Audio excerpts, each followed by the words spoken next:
Hello बच्चों, online गुरु में आप सबका स्वागत है। आज हम फिर उपस्थित हुए हैं एक वीडियो के साथ। ये हम video BEd first year course 6 unit 1 हम पढ़ रहे हैं, जिसमें आज हम पढ़ेंगे difference between sex and gender. Sex और जेंडर में अंतर क्या है। यूनिट 1 को ही हम कंटिन्यू कर रहे हैं, ठीक है। इसके यूनिट 1 का ही ये टॉपिक है, सेक्स और जेंडर में अंतर।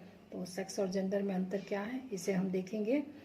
सबसे पहला अगर हम अंतर देखते हैं तो जैव शारीरिक और सामाजिक सांस्कृतिक। यहाँ पर ये जो जैव शारीरिक है, ये जो है ये सेक्स का डिफरेंस है, और ये जो सामाजिक सांस्कृतिक है, ये जो है ये जेंडर का है, ठीक है। तो ये क्या है, ये है जेंडर का डिफरेंस है। अब हम इसके अंदर टॉपिक थोड़ा सा समझेंगे क्या है। सेक्स जो है वो जैव शारीरिक संप्रदाय है। सेक्स क्या है, जैव शारीरिक संप्रदाय है।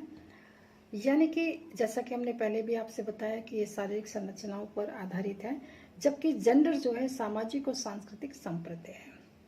ये सामाजिक और सांस्कृतिक, क्योंकि ये सामाजिक और संस्कृति से जुड़ी हुई है। जेंडर जो है वो विचारधाराओं से जुड़ा हुआ है, व्यक्तियों की विचारधाराओं से जुड़ा हुआ है। दूसरा क्या है, सेक्स जो है वो महिला व पुरुष में विशिष्ट प्रजनन अंगों की उपस्थिति से निर्धारित होता है। अगर हम बात करें सेक्स की, तो ये निर्धारित होते हैं महिला और पुरुष के प्रजनन अंगों की उपस्थिति से ये निर्धारित होता है, जबकि जेंडर गुणों का समुच्चय है। जैसा कि हमने डेफिनेशन में भी देखा ना, पुरुषोचित स्त्रियोचित को सामाजिक वर्गों में विभाजन करना है। यानी कि यहाँ पर पुरुष और महिलाओं के गुण क्या क्या होना चाहिए, ये जो गुणों का ये समुच्चय है जो है ये जेंडर है, और यही जो है विचारों से रिलेटेड है। आगे बात करते हैं, जेंडर भूमिकाएं समय स्थान संस्कृति के साथ बदलती जाती है। अगर हम बात करें जेंडर की, तो ये समय स्थान और संस्कृति के साथ बदलती जाती है। जैसे कि हम देखें कि जैसे कि हम अक्सर उदाहरण देते हैं कि अगर सिख जो है वो लंबे बाल किए हैं, वो उनके शान की निशानी है, लेकिन अगर वही बाल लंबे अगर किसी दूसरे ने किए हैं तो वो कहीं ना कहीं जो है विवादास्पद हो जाता है। तो दूसरी चीज़ ये है कि यहाँ पर संस्कृति, सिख, हिंदू, मुस्लिम, सिख, ईसाई, ये सबकी अपनी संस्कृति, और इसमें जो जेंडर है इसकी भूमिकाएं भी बदलती, यानी कि विचारधाराएं जो है वो बदलती जाती है। दूसरा हम देखते हैं, दूसरा डिफरेंस है प्राकृतिक है और सामाजिक है। यानी कि यहाँ पर जो सेक्स है वो सेक्स जो है वो प्राकृतिक है, और यहाँ पर जो जेंडर है वो जेंडर जो है वो सामाजिक है, ठीक है। ये जो जेंडर है ये सामाजिक है। अब यहाँ पर आगे देखते हैं, सेक्स जो है वो प्राकृतिक है और जेंडर जो है सामाजिक सांस्कृतिक रूप से निर्मित होता है।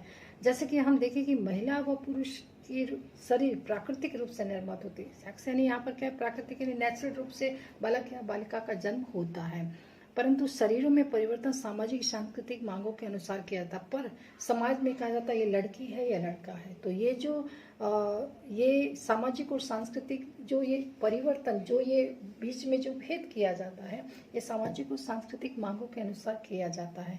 हम शारीरिक प्रशिक्षण के द्वारा शरीर के आकारों में परिवर्तन कर सकते हैं, जैसे महिला पुरुष खिलाड़ी, मुक्केबाज, तैराकी, नर्तकी इत्यादि। जैसे इसमें कहने का मतलब ये है कि जैसे कहा जाता है ना कि महिला जो है वो ये कार्य नहीं कर सकती है, तो अगर वो प्रशिक्षण ले तो पुरुष के समान भी उस कार्य को कर सकती है।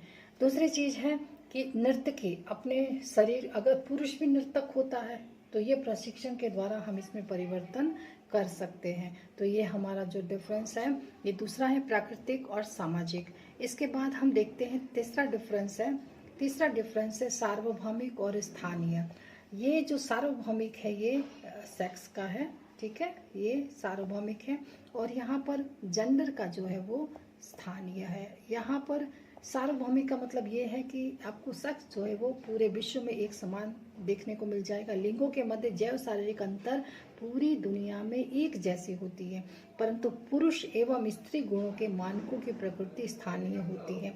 पुरुष को किस प्रकार गुण व्यवहार करना है, महिला को किस प्रकार करना है, ये जो है ये एक समान नहीं, ये बदलती रहती है। जैसे हम बात करें बिहार की, तो बिहार में महिलाओं को किस प्रकार रहना है, किस प्रकार पहनना है, किस प्रकार, अगर आप इसे मुंबई चले जाइए तो वहाँ पर ही महिलाओं के प्रति विचारधाराएं जो है वो बदल जाती है। तो इस प्रकार जो है स्थानीय स्थान बदलती रहती है। उदाहरण जैसे कि पूर्वोत्तर भारत के पुरुषों की सामाजिक भूमिका आवश्यक रूप से परिवार के प्रदाता के यानी प्रोवाइडर के रूप में नहीं होती है।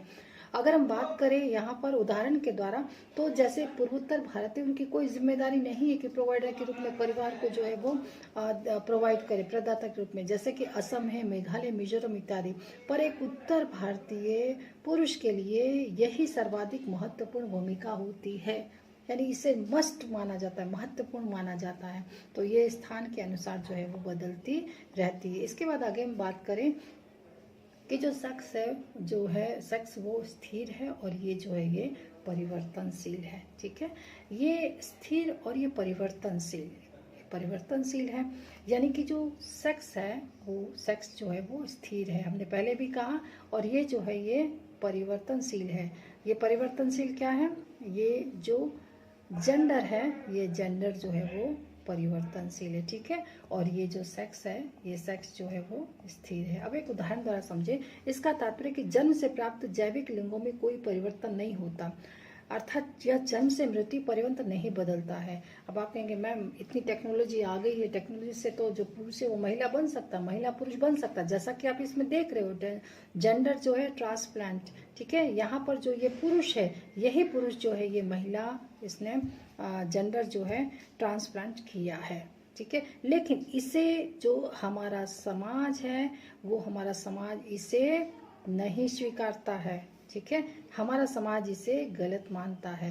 हालांकि ये जो है ये एक अपवाद स्वरूप है। क्या है ये अपवाद है। ठीक है, आधुनिक चिकित्सा विज्ञान की मदद से होने वाले लिंग परिवर्तन, जैसे कि आप चित्र में देख रहे हैं, ये अपवाद स्वरूप है। ठीक है, ये अपवाद स्वरूप है। अगर किसी को पता चल जाए ना कि ये महिला से पुरुष हुआ है या फिर पुरुष से महिला हुआ है, तो न कोई अपनी लड़की देगा और न कोई अपनी लड़की लेगा।